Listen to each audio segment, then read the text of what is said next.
Hello, ladies and gentlemen. Welcome back to another episode here on European Confessions. The following story that you're going to be listening to, it was sent to me by one of our dear brothers. The message that he sent to me, it reads like this. Hello, Brother Nashi, how are you? Can you please post my own story as hidden identity? My brother, I have my own story. And my story, it is about my wife. You know something, when you are married to a rich woman, it is very difficult because she can control you and you cannot control her. As for my wife, she does anything that she wants whenever she wants to do it. Sometimes when I return back from work, I will find out that my wife, she would have left Joburg and she would have gone to visit her little sister who is there in Durban. Yes, this she did. And when she did all of these things, Brother Nashi, I then returned back home. But to my surprise, that was when I saw that my wife, she had sent some clothes from Durban and she had told me that I was supposed to pick up those clothes. But I was surprised with the way that she had decided to send these clothes to Zim. My wife, the way that she got her money, she used to work for this other couple, this white people. They were from Germany, but they had been in South Africa for a very long time. So there was one time when some armed robbers had entered into their house. I think maybe they just got scared. They then went to Australia. Then they sought asylum there in Australia. So since they were living in a rush, they then spoke with my wife and they said to my wife, we want to try to change the fortunes of your generation. We want to change your life, but the money that we are going to give you, please make sure that you are going to use it properly. Try to start a small business. My wife was given a lot of money. She was also given a lot of jewelry and she started selling those jewelry, but the money that she got, it was a lot of money. I spoke with my wife and I said, can we try to have a partnership so that we can start this business that I had in mind? But my wife said, no, I do not want to start that kind of a business.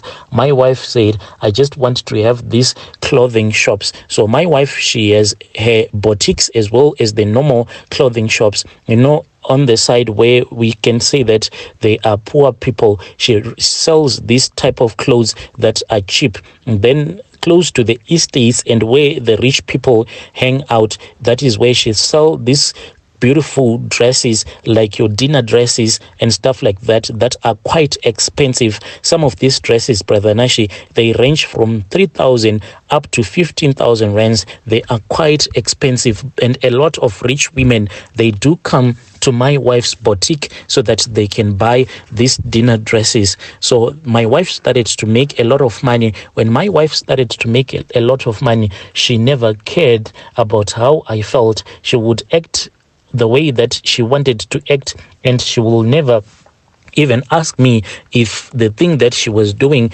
if I was okay with it. I guess that this is the problem that you face as a man when your wife has made it in life. But I tried by all means to be supportive. Then there was this other day when I had returned back from work. So when I returned back from work, I then spoke with our maid and the kids, and I asked them where my wife was at. That was when the maid said, oh, your wife said that she is going to Durban because there she wanted to go and see a little sister. I was had for my wife to leave Joburg without telling me and going to Durban. When I spoke with my wife, she was really angry. I then decided to go and take a break back home in Zim. I then went to Zim, but as married people, we kept on talking together until she told me that she didn't want us to break up. She then said, oh dear husband, I have clothes that are on their way coming to Zim. So she gave me the number of the driver who was carrying the clothes. I waited and I waited.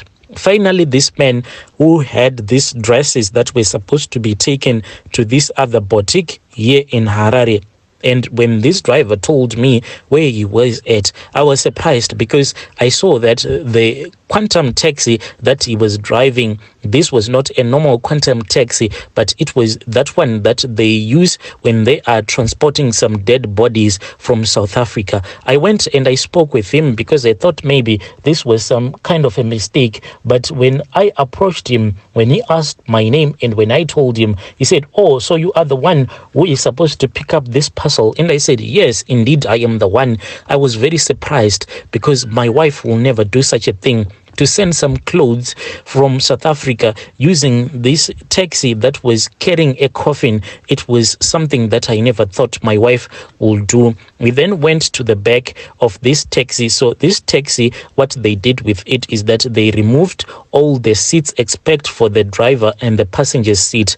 And at the back, that is where the coffin was. The man then climbed into the taxi and he opened the coffin just like that, Brother Nashi, and he started to tell me about this dead man that was lying in that coffin. He said, "Oh, this one, I am supposed to take him there to Murewa, but this man, when he went to South Africa, he never bothered to return back or to speak with his relatives, but fortunate enough, he was paying for his funeral policy in time. So they've told me to transport his body from South Africa. I am now on my way to Murewa. Please make it quick. Here, come and grab your wife's dresses so that I can be on my way. Otherwise, my bosses, they are going to start to complain because I have waited for you here for a very long time." So Brother Nashi, that man then started to remove these 3 dresses that were on top of that dead man, and he started to package those 3 dresses in this other plastic. And I saw that the plastic that he was using, my wife, that is the same plastics that she uses in all of her boutiques. If you come to her boutique, if you buy something, the plastic that they will give you, it has a name of her boutique on it. Then this is the same plastic that this man was using, and I knew that indeed this was not a mistake. I then spoke with my wife and I asked her what the hell was going on, but she said, "Do what I told you." So what I was supposed to do, Brother Nash, is that I was supposed to go and leave these dresses. She has this other boutique, and in this area where my wife has a boutique, a lot of rich people who are in Harare, they come and do their shopping in that shopping complex, and even some minister's wife, they come to do their shopping there. So my wife, the place where she has a boutique, it is in a strategic place. So I once heard that there was this other rich woman who also wants her boutique. So it seems as if she has been fighting with this woman. My wife, she has been keeping a lot of secrets from me. She does not tell me anything. I'll only get to hear about it after the whole thing would have happened. And this is my own issue that I am facing.